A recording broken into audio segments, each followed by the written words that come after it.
Varanasi police की cyber crime team ने BSCG नाम की फर्जी क्रिप्टो करेंसी के जरिए करीब 16.5 करोड़ रुपए की ठगी करने वाले गिरोह का भांडाफोड़ किया। गैंग के सरगना समेत 3 साथी साइबर अपराधियों को गिरफ्तार किया है। इन लोगों ने फर्जी वेबसाइट बनाकर एक नकली कॉइन लॉन्च किया है और MLM स्कीम के तहत लोगों से निवेश कराया। शुरुआत में ज्यादा मुनाफा देकर लोगों को फंसाया गया और फिर कॉइन को एक्सचेंज से हटा दिया गया। गिरफ्तार आरोपी से मोबाइल, लैपटॉप, पेन ड्राइव और करीब 58,000 रुपए नगद बरामद किए गए। गिरोह के खिलाफ पहले से भी कई केस दर्ज है। इस कार्रवाई को वाराणसी पुलिस कमिश्नरेट की एक बड़ी सफलता मानी जा रही है।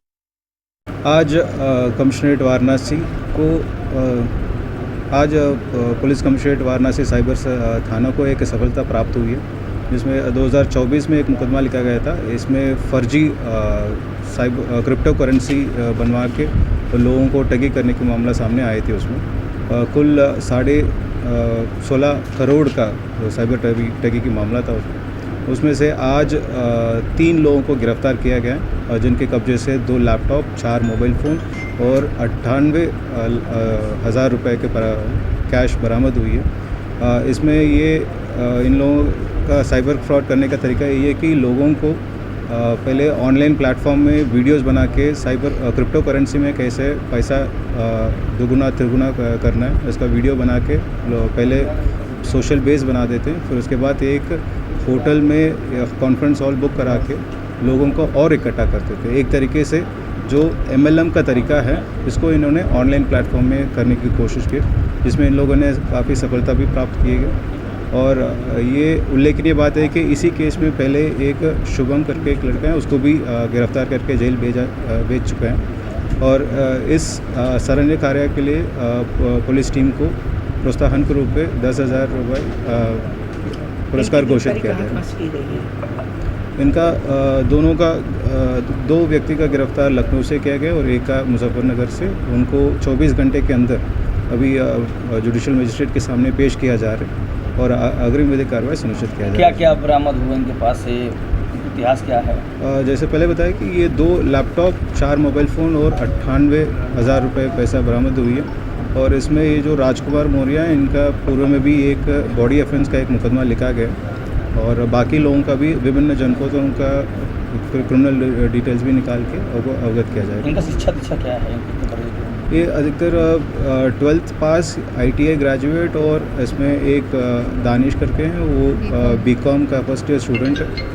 और सभी लोग ये 2019 से एक प्राइवेट कंपनी में पहले एक को जानते हैं, दूसरे को, और उसके बाद सितंबर 2022 से ये साइबर क्रिप्टो करेंसी बनवा के लोगों को फर्जी तरीके से लोगों को साइन अप करा के और उन्हें से पैसा लेके वो फर्जीवाड़ा करते हैं। इस मामले और लोग शामिल हैं क्या?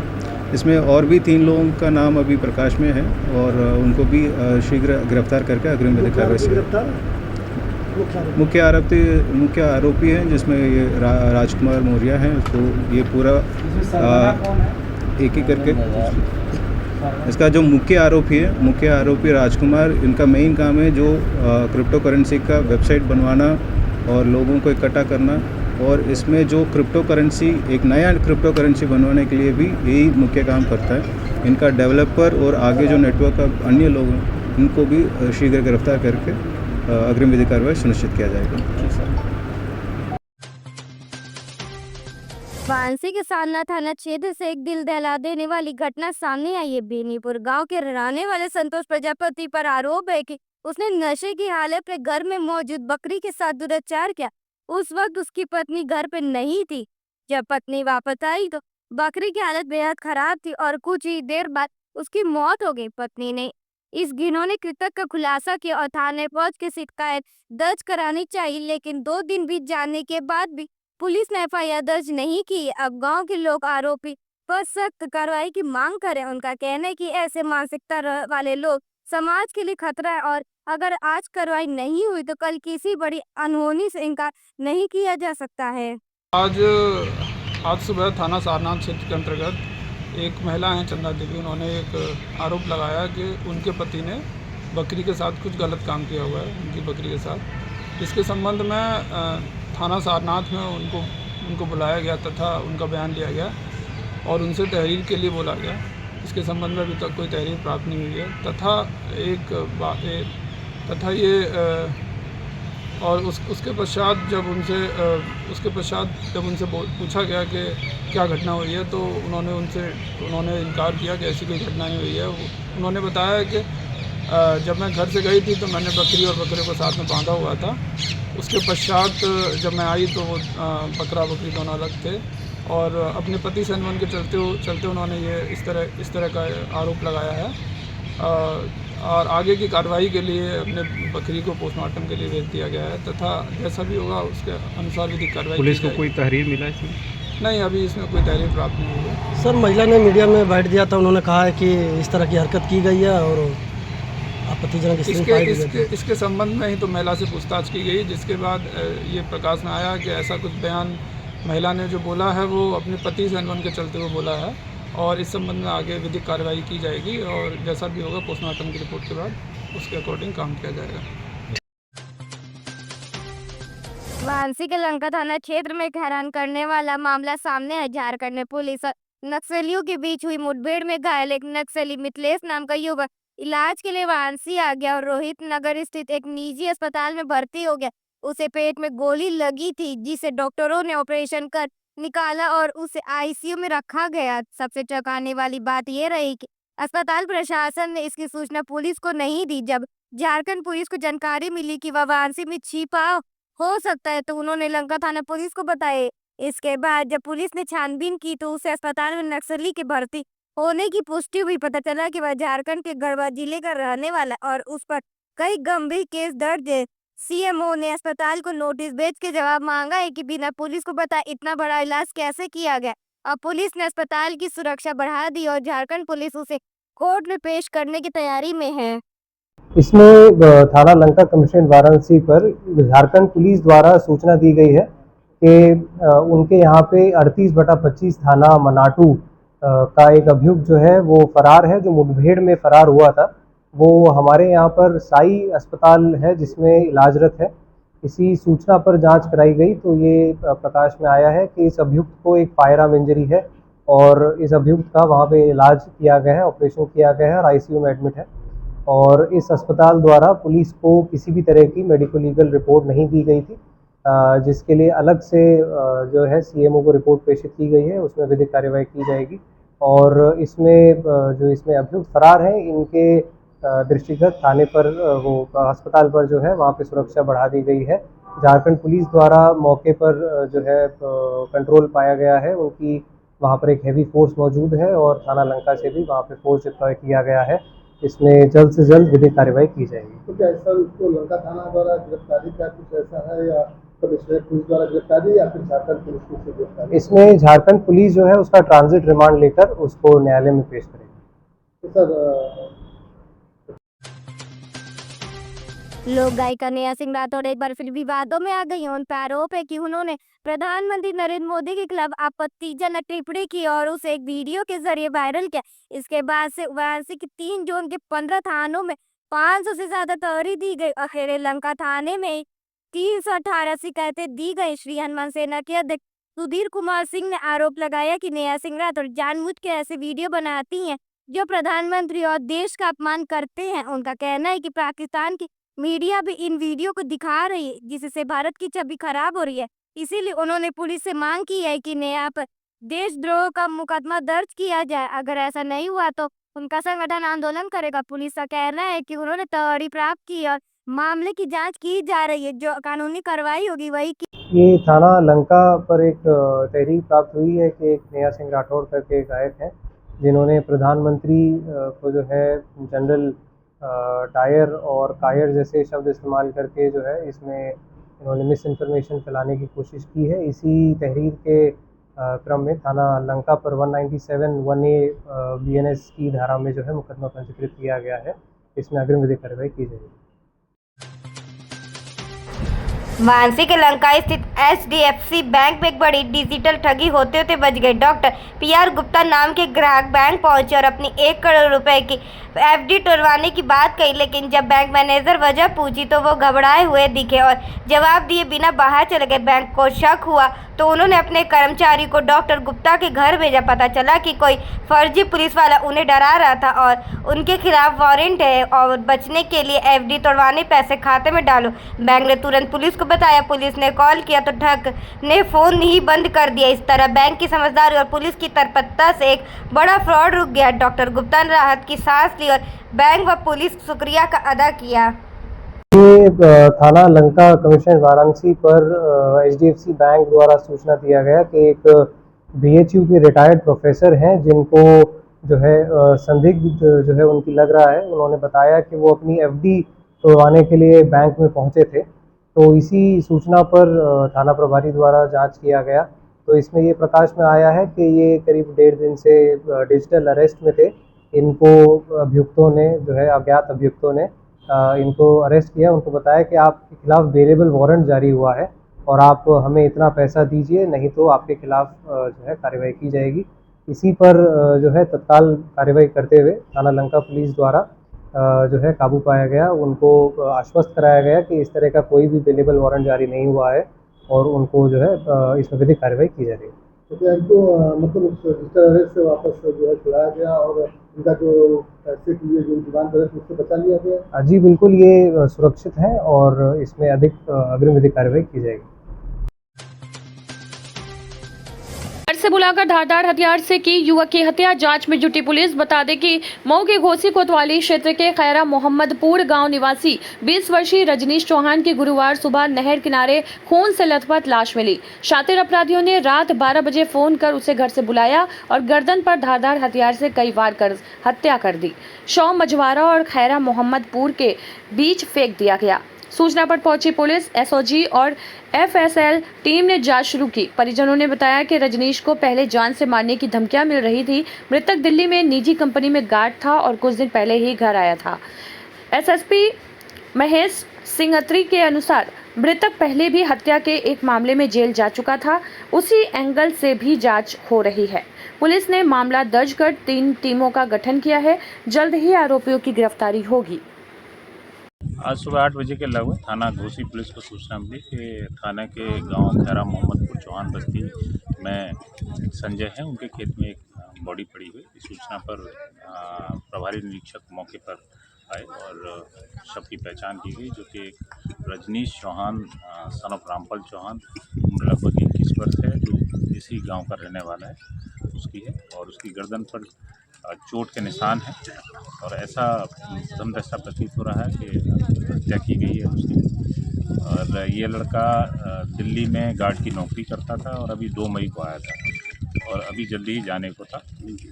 प्रथम दृष्टया ये भी पता लग रहा है कि रात को 12 बजे किसी के द्वारा इसको बुलाया गया और ये भी प्रथम जानकारी आ रही है कि अभी इसको कंफर्म किया जा रहा है कि इसके विरुद्ध जनपद बलिया में कोई हत्या का मुकदमा लिखा गया है। अभी कंफर्म नहीं है, लेकिन उसको कंफर्म किया जा रहा है। बाकी इसके संबंध में अभियोग पंजीकृत करने की कार्रवाई की जा रही है। जो भी लोग इस घटना में शामिल होंगे उनको गिरफ्तार कर जेल भेजा जाएगा। मौके पर FSL की टीम और SOG की टीम भी आ गई और सब हम लोग कार्रवाई कर रहे हैं और शव को पोस्टमार्टम हेतु मोर्चरी भेजा गया है। बाकी मौके पर शांति व्यवस्था। परिवार के लोग किसी पे आरोप भी लगा रहे हैं? अभी वो FIR कराएंगे तो उनको यही कहा जा रहा है कि किसी ने रात को बुलाया गया था, किसी को बुलाया था उसको, ये प्रथम दृष्टया बताया जा रहा है। तो जो भी नामजद लोग कराएंगे विवेचना के दौरान जो भी तथ्य आएंगे उसके आधार पर हम लोग। इसके पहले कब जेल गया था सर? बढ़िया। अभी प्रथम दृष्टया जानकारी की जा रही है इस संबंध में। जो मतलब प्रथम दृष्टया जो जानकारी हमें मिली है उसी के आधार पर। ठीक सर। आजमगढ़ के सरायमीर थाना क्षेत्र के नंदाव गांव में गुरुवार सुबह 7:30 बजे एक दर्दनाक हादसे में 11 वर्षीय बालक राज यादव की मौत हो गई। राज बाजार जा रहा था, तभी इकरा पब्लिक स्कूल की बस की चपेट में आ गया। मौके पर ही उसकी मौत हो गई। घटना से गुस्साए ग्रामीणों ने स्कूल बस में आग लगा दी और सड़क जाम कर दी। आरोप है कि बस का चालक नाबालिग था और बस के पास फिटनेस सर्टिफिकेट भी नहीं था। सूचना मिलते ही पुलिस और प्रशासन मौके पर पहुंचा। परिजनों से बातचीत के बाद जाम समाप्त कराया गया। शव को पोस्टमार्टम के लिए भेजा गया और पुलिस मामले की जांच कर रही है। हाईकोर्ट के आदेश के बाद जुतिराह ग्राम पंचायत में चक्र मार्ग पर अतिक्रमण पूरी तरह से नहीं हटाया जा सका। तहसील प्रशासन ने पुलिस बल के साथ एक व्यक्ति द्वारा किए गए अतिक्रमण को बुलडोजर से हटवाया, लेकिन दूसरे व्यक्ति ने अपने कब्जे को हटाने के लिए समय बढ़वाया था और 3 दिन बाद भी अतिक्रमण नहीं हटा। इसका कारण चक्र मार्ग पर आवागमन प्रभावित हो रहा है और ग्राम पंचायत के कार्यों में भी रुकावट आ रही है। पीड़ित ने तहसील प्रशासन से कार्रवाई की मांग की है। राजनारायण सिंह। क्या मामला है? चकमार्ग का मामला है, 2011 से चल रहा है। मजबूरन मुझको हाई कोर्ट जाना पड़ा। हाई कोर्ट के आदेश के बाद भी 20 तारीख को लोग आए और आधा अधूरा काम करके चले गए। अभी तक कौन आया था 20 तारीख को? तहसीलदार और लेखपाल कानगुल। अतिक्रमण हटाने के लिए? अतिक्रमण हटाने के लिए आया। आदेश हुआ था? हाँ, आदेश हुआ था कोर्ट से। कौन से कोर्ट से? हाई कोर्ट से। हाई कोर्ट से आदेश के बाद भी अतिक्रमण नहीं हटा? नहीं, अभी तक अतिक्रमण नहीं हटा है। कौन कौन लोग हैं जो अतिक्रमण किए हैं? नंदलाल मौर्य और मालती देवी। प्रशासन जो आई थी वहाँ पर कार्रवाई करने के लिए, उस कार्रवाई में उन्होंने कितना तक कार्रवाई किया?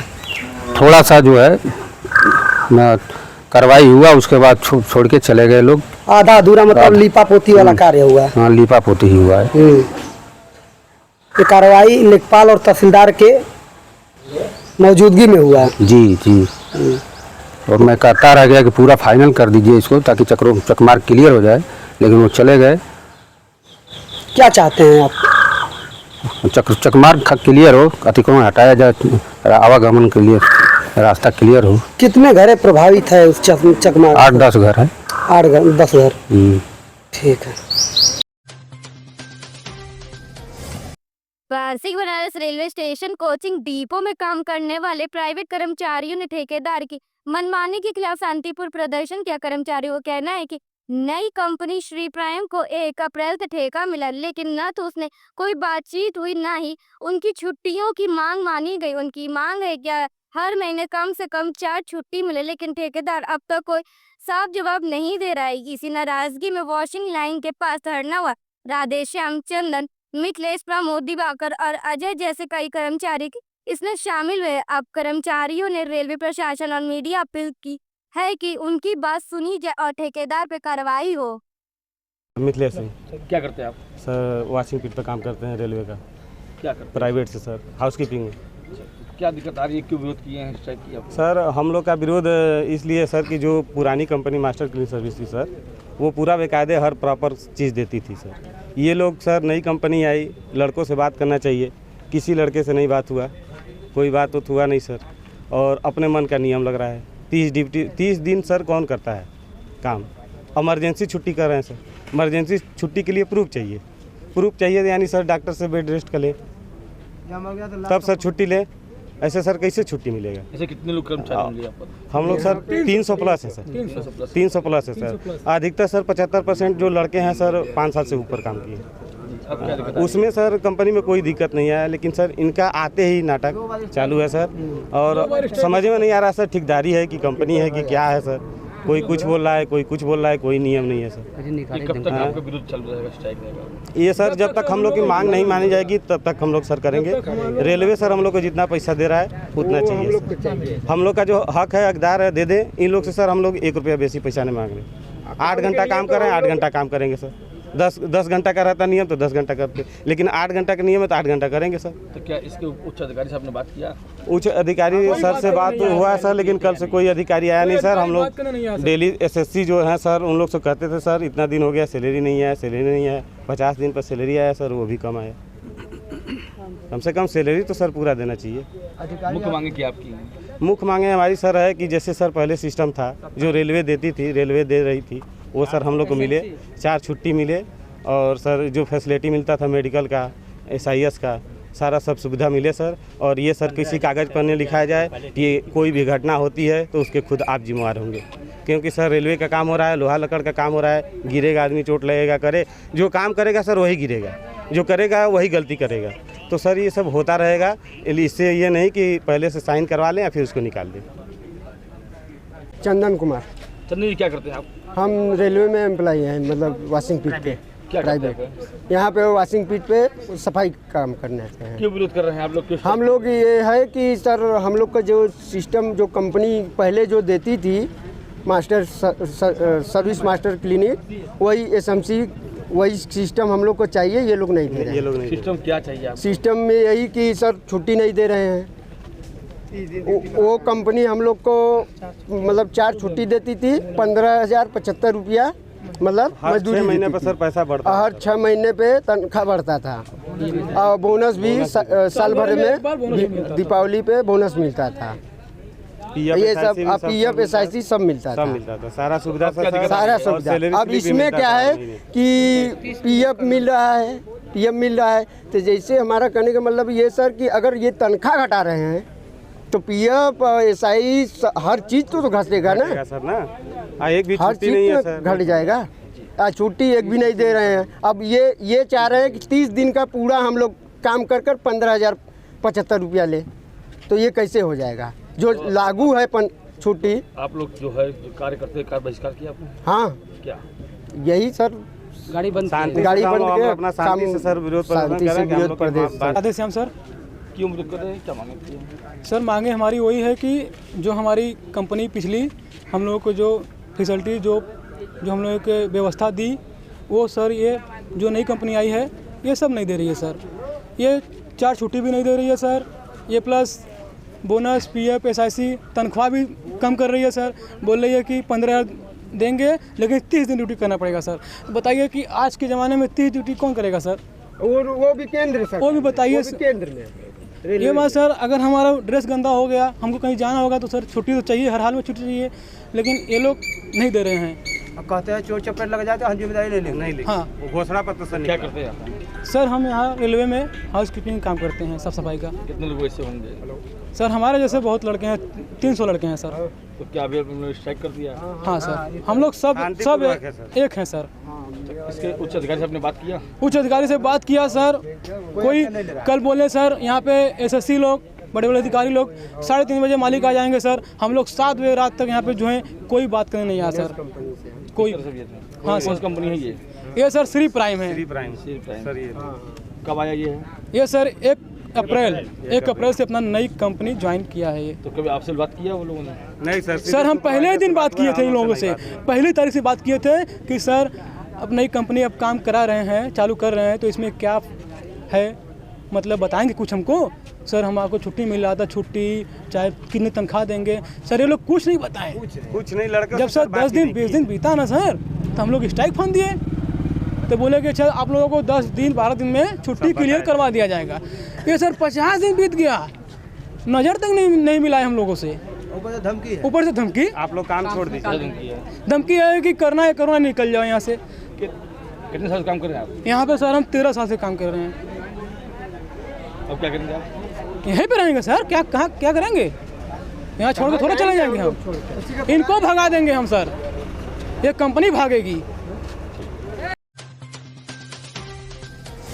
वाराणसी के महात्मा गांधी काशी विद्यापीठ में छात्रों ने अनोखे तरीके से प्रदर्शन के अध्यक्ष पद के उम्मीदवार शिवम यादव के नेतृत्व में कई छात्रों ने अपना सिर मुंडवा के विरोध जताया। उनका कहना है कि वे विश्वविद्यालय की कई नीतियों से परेशान है, खासकर मेरिट बेस्ड एडमिशन प्रक्रिया, पेड सीटों की संख्या 50% करने और फीस बढ़ोतरी को लेकर नाराजगी है। छात्रों ने धरना देते हुए 10वां भी मनाया और बताया कि यह यूनिवर्सिटी सबके लिए बनाई गई थी, लेकिन अब नीतियां छात्रों के भविष्य में को नुकसान पहुंचा रही है। उन्होंने चेतावनी दी है कि अगर मांग नहीं मानी गई तो आंदोलन और तेज होगा। फिलहाल विश्वविद्यालय प्रशासन की तरफ से कोई जवाब नहीं आया है। मेरा नाम शिवम यादव भक्ति है, मैं वर्तमान में अध्यक्ष पद का प्रत्याशी हूँ। आज आप लोगों ने सर के बाल मुड़वाए हैं, क्या कारण थे और क्या विश्वविद्यालय से मांग है आपकी? हमारी विश्वविद्यालय से देखिए मांग थी 3 मांग कि पहला कि जो मेरिट के आधार पर प्रवेश लेने का जो निर्णय है इसको वापस लिया जाए। दूसरा, जो पेड सीट की सीटें 33% से बढ़ा के 50% किया गया तो उसे पुनः 33% किया जाए। और तीसरा, जो प्रवेश फॉर्म में जो शुल्क की वृद्धि की गई है उसे वापस लिया जाए। और इसी के संदर्भ में आज हम सभी लगातार 10 दिनों से धरने में बैठे हुए हैं और इस विश्वविद्यालय प्रशासन की मरी हुई नीतियों और मरी हुई सोच के खिलाफ आज हम सभी साथी 10वें दिन 10वां इनका मना के अपने मुंडन करवाया गया है। क्या इस आप लोग जो धरने में बैठे हैं किन छात्रों को नुकसान होगा, किसकी बात के लिए बैठे हैं? देखिए, ये विश्वविद्यालय की जब स्थापना हुई 1921 में, जब इसका स्थापना हुई तो इसे ग्रामीण क्षेत्र के जो किसान मजदूर परिवार के जो छात्र थे उनको देखते हुए और एक हिंदी भाषी विश्वविद्यालय की स्थापना महात्मा गांधी जी के प्रेरणा से इसकी स्थापना की गई। उस समय यहाँ ऐसे ऐसे क्रांतिकारी हुए इस विश्वविद्यालय में, चंद्रशेखर आज़ाद जी जैसे क्रांतिकारी इसी विश्वविद्यालय के छात्र रहे हैं। और जब असहयोग आंदोलन के समय जब सारे नेताओं को गिरफ्तार करके जेल में डाल दिया गया था, तो ऐसे समय में यहाँ के छात्र अगल बगल के जिलों की कमान संभाल के उस आंदोलन को आगे बढ़ाए। और आज यहीं के छात्रों के ऊपर ऐसा जुल्म हो रहा है कि इन छात्रों को यहाँ यूनिवर्सिटी आने से रोका जा रहा है। जिन छात्रों के लिए इस यूनिवर्सिटी की स्थापना की गई, ग्रामीण क्षेत्र ग्रामीण परिवेश से निकले हुए छात्र यूनिवर्सिटी में आए पढ़े, अगर आप यहीं फीस वृद्धि कर देंगे तो ग्रामीण परिवार ग्रामीण क्षेत्र के लड़के इस यूनिवर्सिटी में कैसे आएंगे? यहाँ तो शिक्षा से और यूनिवर्सिटी आने से वंचित कर दिया जाएगा। यूनिवर्सिटी आते हैं लोग, विश्वविद्यालय किस्मत और नसीब वालों को विश्वविद्यालय मिलता है। अगर आप विश्वविद्यालय आने से ही वंचित कर देंगे तो इस देश का भविष्य किस ओर जाएगा? इस देश में विश्वविद्यालय से सिद्धांतवादी लोग और विचार इस विश्वविद्यालय से निकलते हैं, और ऐसे में विश्वविद्यालय का तानाशाही निर्णय एकदम छात्र विरोधी निर्णय है विश्वविद्यालय का। आप बता रहे हैं, देखिए, एक तरह से मेरिट जो है CBSE या UP या कई सारे बोर्ड है इस उत्तर प्रदेश में, जो ग्रामीण क्षेत्र के छात्र हैं ज़्यादातर UP बोर्ड से जुड़े हुए हैं, और जो शहरी क्षेत्रों के छात्र हैं वो शहर में रह के CBSE बोर्ड के स्कूलों में पढ़ते हैं। शिक्षा से, देखिए, शिक्षा के लिए मैं नहीं कुछ बोलूँगा, लेकिन जो ग्रामीण परिवेश में छात्र पढ़ते हैं उनको शिक्षा में कहीं ना कहीं हर चीज़ों का अभाव रहता है। ऐसे में वो अपनी शिक्षा किस अभाव में पूरी कर रहे हैं, इससे उनका परसेंटेज डाउन आता है। और यही CBSE बोर्ड का अगर परसेंटेज देखा जाए तो मिनिमम 70% से उनका स्टार्टिंग रहता है, 70 के ऊपर ही रहता है। तो अगर इनका 70 के ऊपर अगर CBSE का रहेगा, वहीं UP का 60 रहेगा, 58 रहेगा, 55 रहेगा, तो कैसे छात्रों के बीच समानता पाई जाएगी? साफ तौर पे छात्रों के बीच असमानता रहेगी। आप लोगों की मांग है कि जिस तरह एंट्रेंस होता पुनः जैसे हमेशा से एंट्रेंस होते आया है उसी तरह एंट्रेंस होता रहा है। अभी पिछली बार का मैं एक डाटा बता रहा हूँ, बीकॉम में 51% पाने वाला छात्र मेरिट लिस्ट में जब एंट्रेंस एग्जाम हुआ तो बीकॉम के मेरिट लिस्ट में पहले नंबर पे था। और इस बार अगर वही मेरिट पे अगर ये होता है, प्रवेश प्रक्रिया होती है, तो मेरा वादा है कि अगर 70% से नीचे बीकॉम में एडमिशन नहीं होगा तो 70% के नीचे वाले लड़के जाएंगे कहाँ? मऊ जिले के विकासखंड रानीपुर के दर्जनों ग्रामीणों ने विकास कार्यों में भारी भ्रष्टाचार का आरोप लगाते हुए जिलाधिकारी कार्यालय पहुंचकर शिकायत दर्ज कराई। ग्रामीणों ने डीएम को ज्ञापन सौंपकर जांच की मांग की है। शिकायतकर्ता संजय कुमार सिंह ने बताया कि सामुदायिक शौचालय, RRC केंद्र, street light, solar light, hand pump मरम्मत, वृक्षारोपण, अमृत सरोवर और खेल मैदान निर्माण जैसे कार्यों में अनियमितताएं हुई हैं। ज्ञापन देने वालों में रमेश कुमार, विनय कुमार, विजय कुमार सहित कई ग्रामीण शामिल हैं। भावना यह है कि रानीपुर बनाग में भ्रष्टाचार चरम सीमा पर चल रहा है। हाँ, और इसके बाद भैंसही नदी की जो खुदाई हो गई है, JCB से खुदाई हो गई है, और क्षेत्रफल उसका मट्टी खंड के नीचे से ही उसमें पाट दिया जा रहा है, क्षेत्रफल उसका कम किया जा रहा है। और सामुदायिक शौचालय 70% अधूरा है, जिसको पूर्ण घोषित कर चुका गया है 5 साल पहले। और RRC भवन जो है, अभी पूरा भवन कहीं भी चालू नहीं है, और उसका जो ई-रिक्शा है उसका ग्राम प्रधान अपना सदुपयोग कर देते हैं। तो आज आप लोगों ने किसको ज्ञापन देने के लिए आए थे? हम लोग DM साहब को ज्ञापन दिए हैं कि भ्रष्टाचार का जांच हो। अच्छा, किस बैनर के हाँ, पत्रकार प्रेस के जिलाध्यक्ष हैं संजय कुमार सिंह। क्या चाहते हैं आप लोग? पत्रकार क्या चाहेगा? साफ सुथरा काम होके। तो कौन भ्रष्टाचार कर रहा है वहाँ पे? वहाँ पर अधिकारियों के द्वारा किया जा रहा है। कैसे रोकेंगे, क्या रणनीति रहेगी? अब तो DM साहब को दिए हैं, आगे नहीं होगा, इसके बाद धरना प्रदर्शन होगा, मुख्यमंत्री को दिया कि यहाँ जाया जाएगा। कहाँ के रहने वाले हैं? हम तो रहने वाले रानीपुर बनाग के सदौदा ग्राम सभा के। बरौंदा वार्ड में भाजपा नगर पूर्वी द्वारा तिरंगा यात्रा निकाली गई, जिसका आयोजन सभासद संदीप तिवारी ने किया। यात्रा उनके घर से शुरू होकर बरौंदा तिराहे तक गई। मुख्य अतिथि पूर्व जिलाध्यक्ष मनोज जायसवाल रहे। उन्होंने कहा कि ये यात्रा उन वीर जवानों के सम्मान में है जिन्होंने ऑपरेशन सिंदूर के तहत आतंकियों को जवाब दिया। कार्यक्रम में कई भाजपा कार्यकर्ता और स्थानीय लोग शामिल हुए।